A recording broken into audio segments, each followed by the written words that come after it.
Mama Edith, and the children and the family of my late friend, Kenneth Stanley Nyindo Matiba.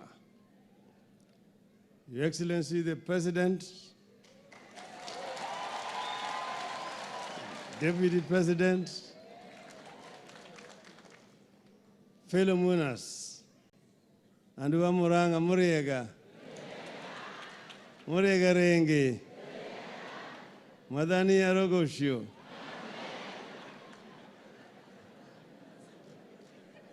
We have come to celebrate the life of a great Kenyan patriot, Kenneth Stanley Nyindo Matiba. I'm here with my wife, Madam Raila Odinga, who has come here as a friend of the family. Madam, could you just stand up and wave?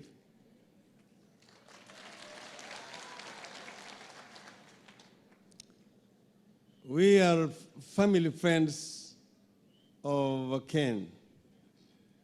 And I want to say without fear of contradiction that in that coffin lies a great Kenyan patriot, Kenneth Matiba.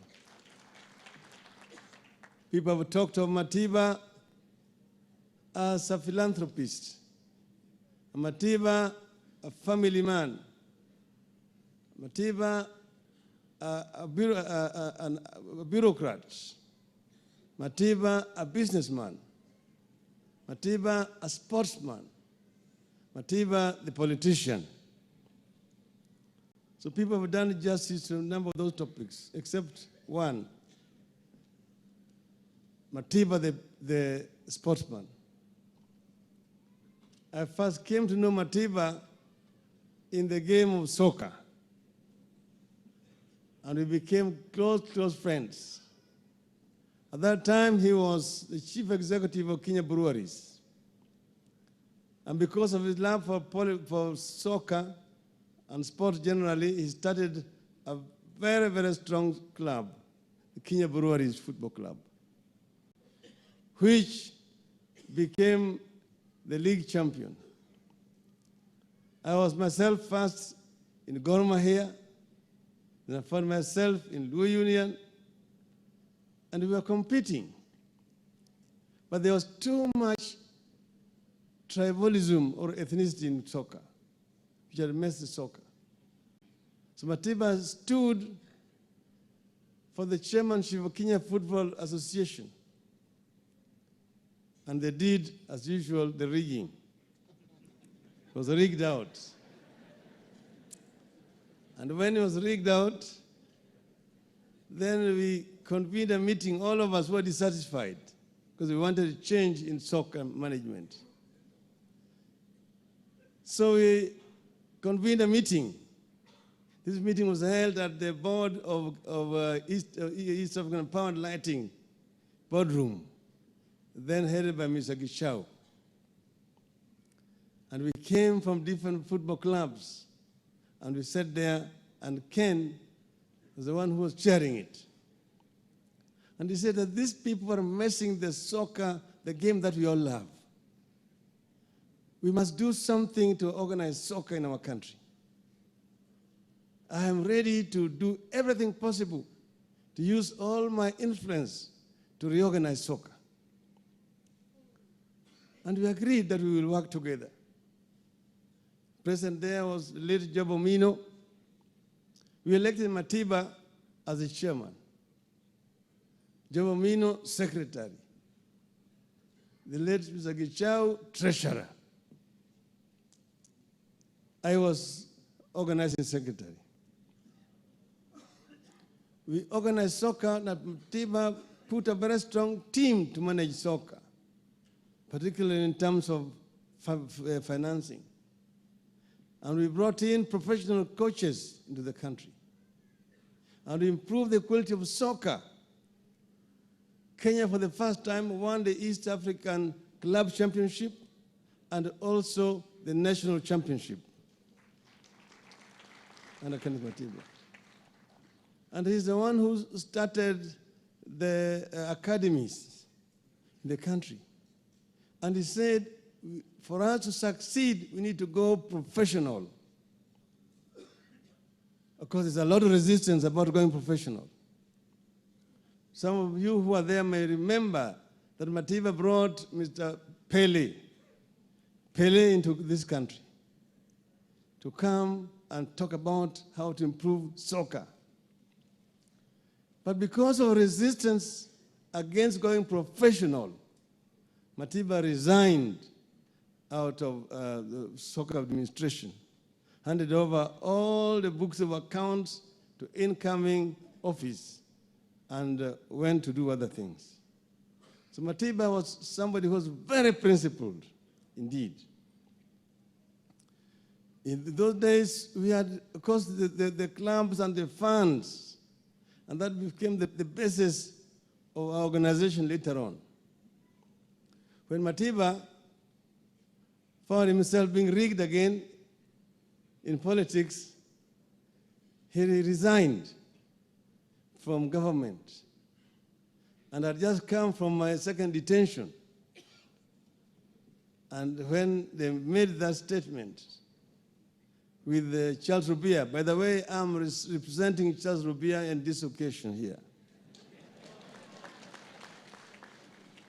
because he was not able to come. We were with him at the house, but he's not feeling well. That's why he was not there yesterday.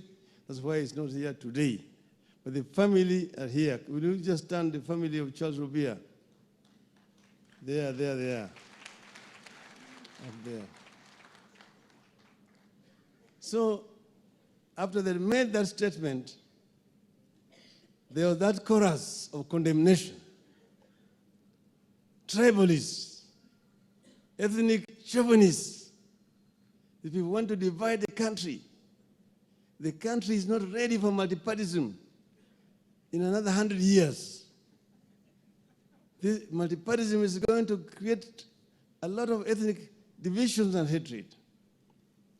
So they were moving on, and then Ken looked for me and told me that, Raila, the rate at which these people are going, only Jaramogi can actually stop them.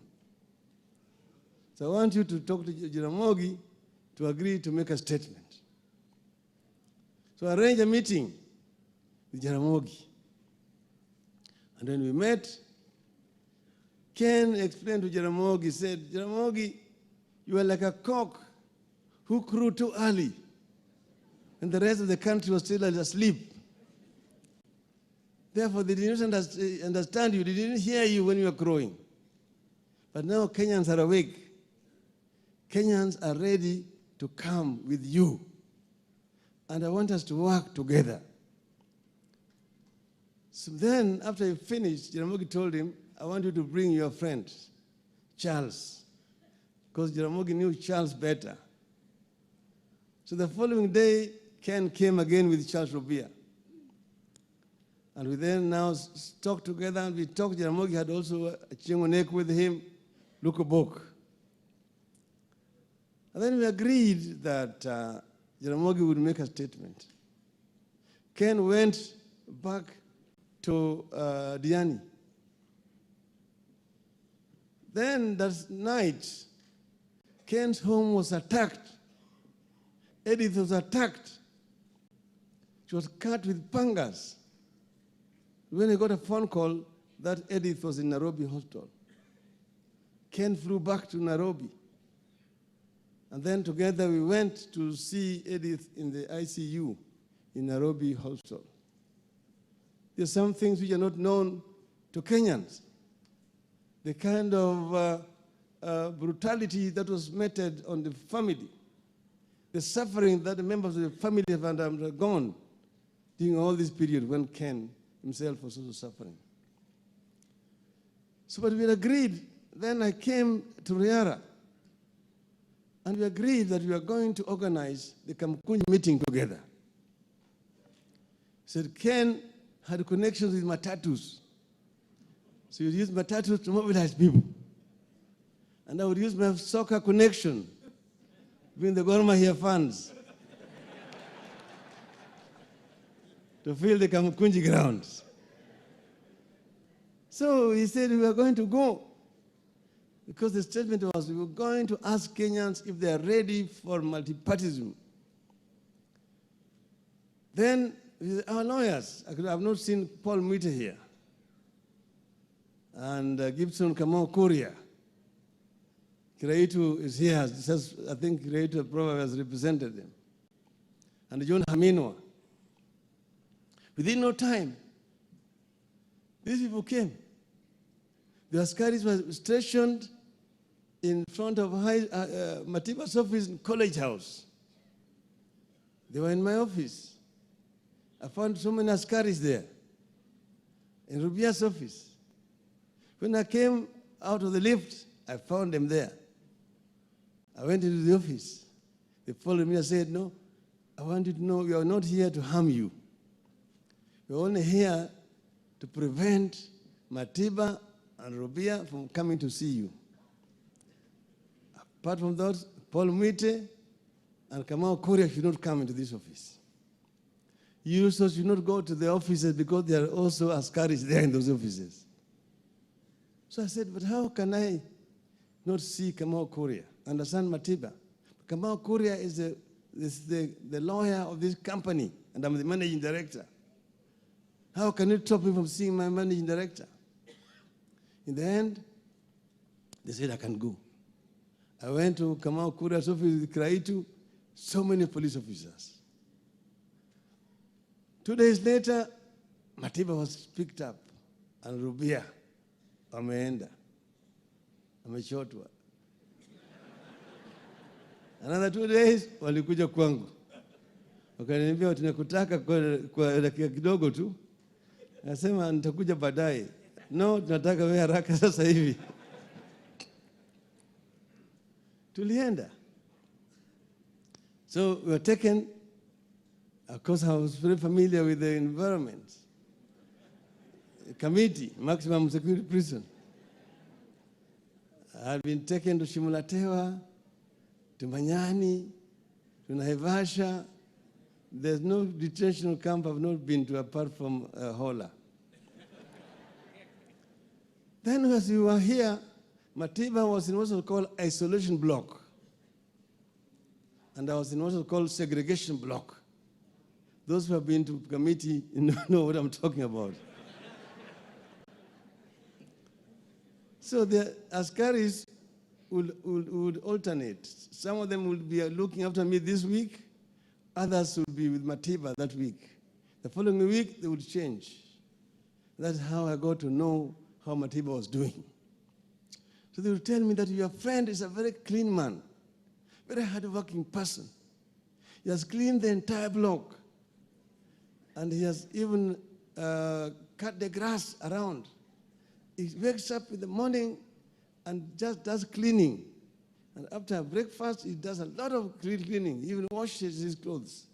And he's very jovial. After a while, they came to tell me, Mheshimiwa, your friend is sick. I said, what do you say? No, these days he's very dull. He's very dull. We talk to him. He's not talking, and he's saying he's in pain. And the doctors have come, they have examined him. Now the doctor is saying that he's pretending, that the man is pretending. What would happen when a doctor came to the detention, he would go and see Matiba, and then he would also come to see me all the times. So this is kind of saying that this doctor is saying Matiba is pretending. But they themselves believe that this man is seriously sick. And this took days, if not weeks. When I heard this, the only medium you have there are toilet papers they give you. So I used the toilet paper to write a note to Ida, inform Edith that Ken is sick in the hospital. And that Askari, a Kenyan patriot, is now retired. His name is only known as Mwangi, I would say that. Oh, there are so many Mwangis, you can't find him.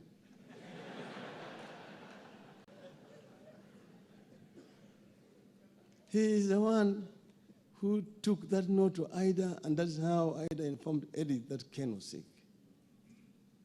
When they heard that now the news was out that Ken was sick, that is when he was brought to Nairobi Hospital and registered as Mr. Muchiri for treatment.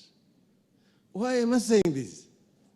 I'm saying this because I believe strongly that what caused the stroke in Matiba was preventable. If action would have been taken early, Matiba would not have suffered a stroke. This is the truth that must be said. Yeah. Eventually, the rest is now history is known. Ken suffered a stroke, was taken eventually to London. You heard what Lord Owen said in London. And he suffered a second stroke. We went to see him there. I was in Exile with Charles Robia. All the times he would call me when I was living in Oslo to go and be with him. We would walk around Hyde Park. Edith would prepare food for us. So there are a lot of things that we share with Kenneth Matiba. I'm saying that we have lost a great hero, a strong person, a man who was strong, who was dedicated, who was committed to principle. If Matiba says we go, we go. When he came back, after suffering that stroke and was now recuperating, then we said we are going to do a demonstration to say we want no reforms, no elections. No reforms, no elections. And we were on the streets.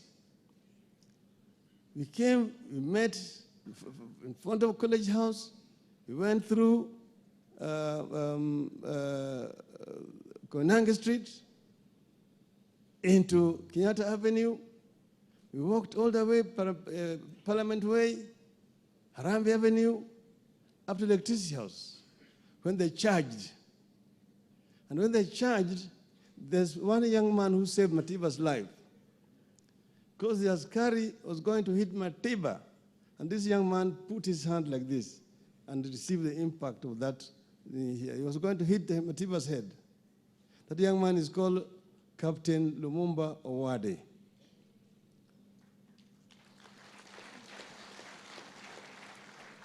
Later on, Matiba employed him as his security. After that, because Matiba realized that if that gentleman had not been around, he was going to be dead. Captain Lumumba Owade. Unfortunately, he's not here today. But what I'm trying to say is that Matiba was somebody who was prepared to pay the ultimate to bring about change in this country. And he suffered for it. He's paid so dearly. So dearly. But what you can say should be a reward is that now that Matiba has died, and he died when we have a new constitution in our country. We have a reformed constitution. We have new institutions which have been created in our country for good governance. And when you look at this history here, it's not different from the history of many other countries. People have to come up and stand up for principle to fight for change. Change does not come alone. Change comes when people commit to bring about change in the country. So what would be the reward for Matiba? The reward for Matiba is that the ideals for which he suffered and has died are achieved.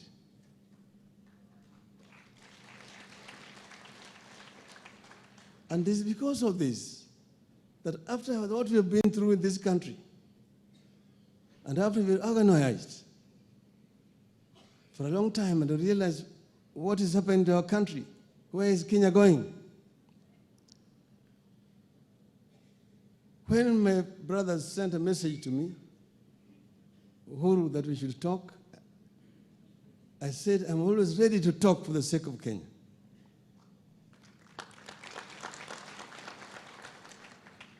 And when we met, we sat down and talked for a long time. And we went right to the beginning, the very, very beginning, where it all started.